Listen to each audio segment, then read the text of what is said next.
Dudes and dudettes, how are you guys? This is Chazzy and welcome back to Tell It Chazzy, the segment on this channel where I talk about TV shows and whatnot, very popular, sometimes unpopular television series, sometimes American, sometimes European, sometimes Asian, that's just how it works with me, man. Today I'm going to be talking about a series that I don't think it's very popular because I don't see a lot of people talking about it, I don't think the ratings were very high, but I watched it recently and my opinions on it are very mixed, I'm going to explain why, but it's called The Mist, no, not the movie back in 2004 or 5, I don't remember, with Thomas Jane, but it is based on it, it's actually based on Stephen King's book, called The Mist.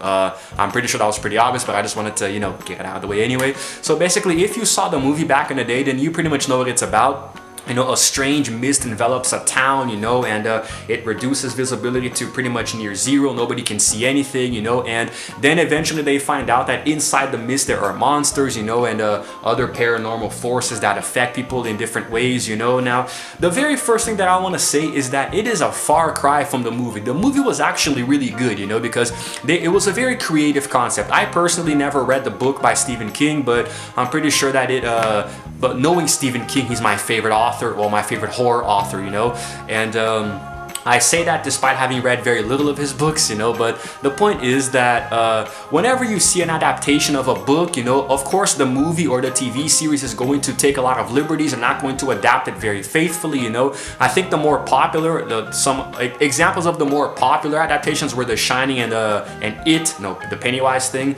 But anyway, so the thing is, I think that the movie was much better because it had more variety of the monsters inside the mist, and even though it's just a motion picture, it's not a series with several episodes, there was a lot more that happened in the movie than this entire series, which had, I don't remember how many episodes, I think 10, yeah, 10. It was released back in 2017, and I don't think it's gonna be renewed anymore because it's been 4 freaking years. But anyway, I think that despite having so much room for exposition, so many episodes to tell a story, it didn't. It felt like the whole thing, like there was less exposition and less information than the movie, and that is really saying something. A lot more happened in the movie. There was a whole plot, there was a beginning, there was a middle, and there was an end. A very sad ending, by the way, one of the saddest ends I've ever seen in any movie. But I think that there was much more to be explored that was not explored. I think that there was much more backstory that could have been given to us, because at the end of each episode, I mean, there are a few pieces that do fit, very nicely, but there are so many loose ends by the end that it's aggravating. It irritated me how many questions I still had that I knew would never be answered, Not that I'm that curious, because I didn't really enjoy it too much, if I'm being honest with you guys.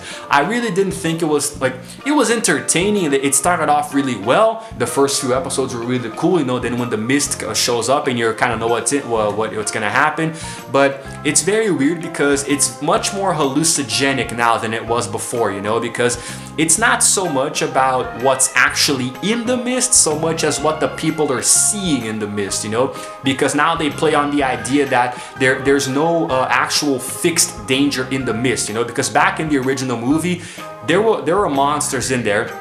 Everybody could see the monsters, and the monsters affected people the same way, but this time, different people saw different things. They would hallucinate seeing ghosts or spirits related to their past traumas or something bad that they did and they regret, and then they would come back to haunt them in the mist, and each person saw something different, and the people who died were killed by these things, and some of them were very gruesome. There are some scenes that are very, if you have any problems with insects or anything, like I do, I hate them.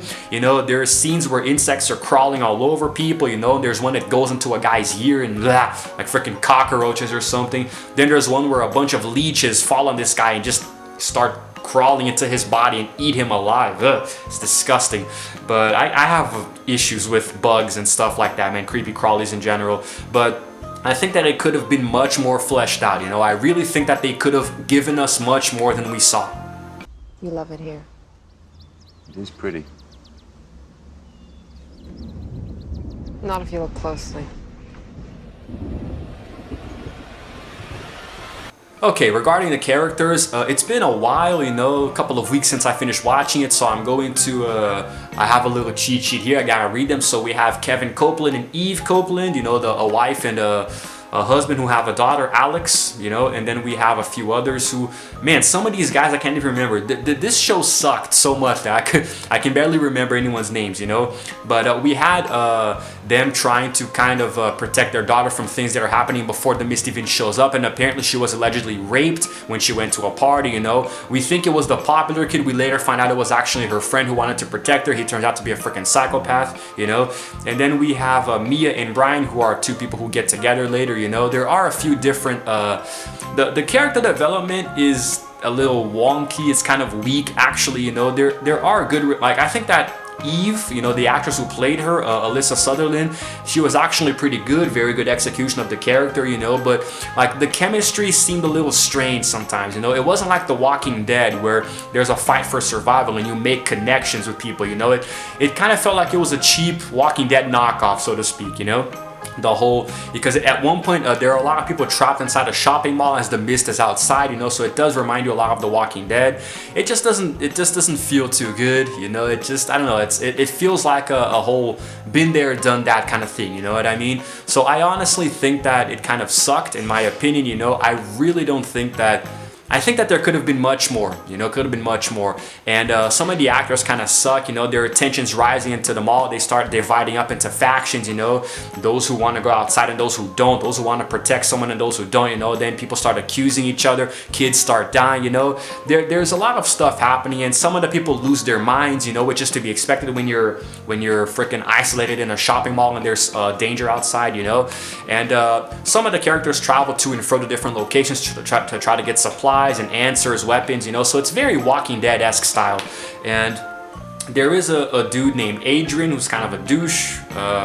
Adrian Garf, you know. And then there's also Jay, who's the jock, you know, who's apparently very popular, and who there's a whole side story involving rape where it was actually Adrian who raped Alex, you know, to kind of force her to have a child so he can be with her forever. He even tries to kill her dad later, you know. It's a crazy thing.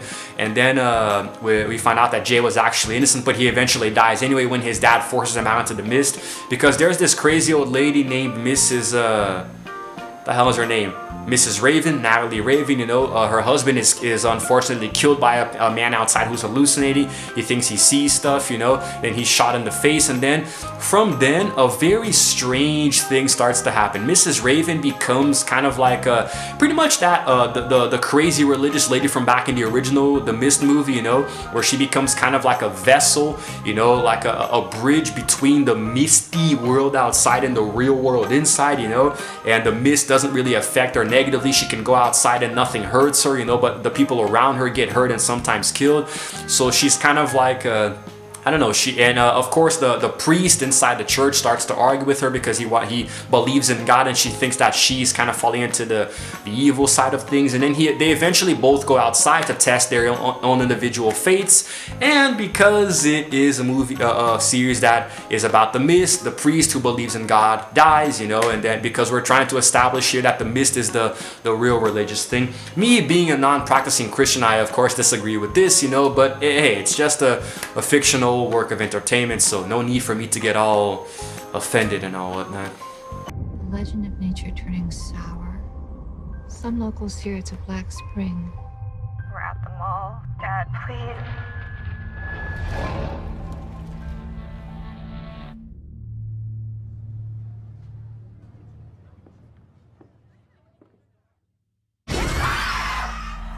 But anyway, so eventually Mrs. Raven, she throughout all of the things that are happening, because of this, she gets a lot of new followers. You know, she actually brainwashes a police officer named Connor, who's actually Jay's dad, and eventually she forces him to sacrifice his son, you know, like send him out into the mist for some reason. I think it's because they still think that he did rape Alex, so they kind of try to purge the evil and push him outside. You know, the poor kid is begging for it to not happen. You know, it's actually a very gut-wrenching scene. It's heartbreaking, man, to see a dad. Like, he went so long without seeing his son, and he finally finds him and just chucks him right outside into the mist where he knows crap is happening.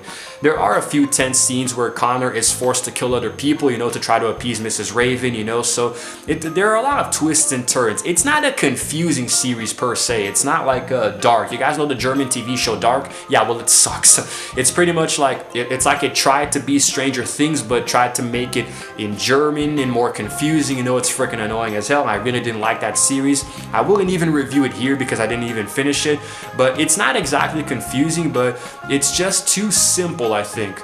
I think that the Mist series is too straightforward, you know. I think there was much more that could have happened, you know, because like I said before, the movie gave us a lot more exposition than the series, you know. And if you have a 10 episode series where you can do a lot of things within the 20 or 30 minutes that you have, and yet the movie, which is probably like an hour and a half, gives you more than that, gives the viewers more than that, then you did something wrong, you know.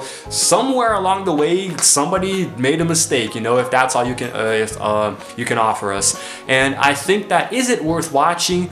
Well, it depends. If you have ever read Stephen King's original Mist novel and you watch the original movie, then yeah, it might be worth it. You know, I would recommend it if you feel like you would want to get a little bit of a backstory to that, but I honestly wouldn't recommend it. You know, it's not, you can go watch it if you want to, but it's not recommended by me, you know. It was just really, and there was no variety, you know, because remember, in the movie there were so many different monsters, and now here in the series there's like what, a couple of cockroaches, leeches, and hallucinations. You know, people seeing things that aren't there, like the girl Mia seeing her mom who abandoned her, you know, and other people seeing themselves, you know. It's just weird, you know, like Kevin seeing his brother who died and other characters. It doesn't make any sense, you know, people he killed. So it's much more of a hallucinogenic thing than an actual supernatural thing, you know. So it's like everybody in the movie took a lot of really hard drugs or something before going into the Mist. So it's not really intimidating, and the very few actual monsters we see are just insects, you know. It's not really intimidating. There was one case of these armored cavalrymen who came and killed the priest, but I don't know, man. I don't know. I just think it sucked. You know, if I had to give it a rating, this might probably be the lowest rating I've ever given anything on this channel. I would probably give it a 5 out of 10. Yeah, 5 out of 10 would probably be the rating that I would give it, you know, because not exactly 6 because it wasn't that good, and not 4 because it was still entertaining, because like it or not, it did make me want to keep watching to see what happened at the end. You know, the first few episodes were really hyped up, you know. I watched it on my TV, I watched it on my tablet in bed, you know, so I was watching stuff, and usually I just watch TV shows on my TV because it's more comfortable, I can sit on my couch, but for me to get my tablet and watch it as I'm laying in bed at night, it's because it was really good, you know. So yeah. But that's it, guys. You know, I really don't think there's anything else I can say about it, you know. A very short review here on Telechazzy because it did kind of suck, the show. But, man, you know, it was okay. I like to consume different kinds of entertainment, even if they really, really are crappy, because at the very least, I can review them later, you know, if I feel the need to. If I watch a movie or a series that I think is so crappy that I don't even review it, then I do consider it to be a waste of time, especially because I always make popcorn to watch stuff, you know. It just makes me feel better. But that's it, guys. I think that's it for now. Just gonna go and record something else because this is just egregious at this point. But that's it. This is Chazzy, signing out for now, and as always, I will see you guys in the next video. Should I still do my hand symbol thing? I don't know. I stopped doing it, but I don't think if I should keep. Maybe I should do it in a different way, like hey, that's just stupid. Everyone who's gone into the Mist has died, except her. Except Alex. We have the right to defend ourselves! What did you do?